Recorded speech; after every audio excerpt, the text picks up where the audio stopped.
The symptoms that people usually will say characterize this premenstrual or early part of the period time frame are anxiety, irritable, anger, depressed, emotional, and agitated. There are different patterns of those words. Sometimes it will be, people will say, yes, it's all of those words, and sometimes they will single out mainly anxiety or irritable. About 10 or 15% will say the word that seems to stand out most is anger, of all things. And sometimes I'd say the minority, maybe only 5 or 10%, will single out depression. But regardless, all of those things relate to the premenstrual and early menstrual time frame. Let me take a minute and explain the origin of these symptoms. This is a diagram of the uterus.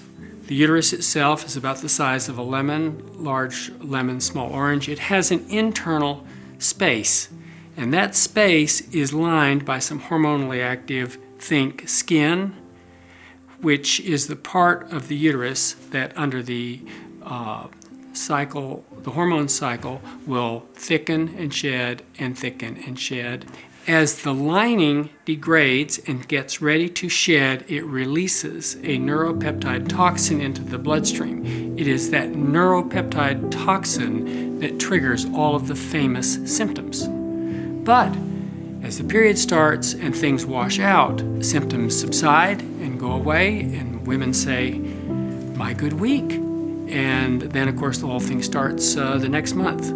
So what the procedure does, endometrial ablation or get rid of the endometrium, is they don't have an endometrium. If a woman doesn't have an endometrium, there's no vasoactive neuropeptide triggering all the famous symptoms that we have talked about: anxiety, irritable, anger, depression, emotional, agitated. This is true for everybody. We have done 6,000 of these procedures.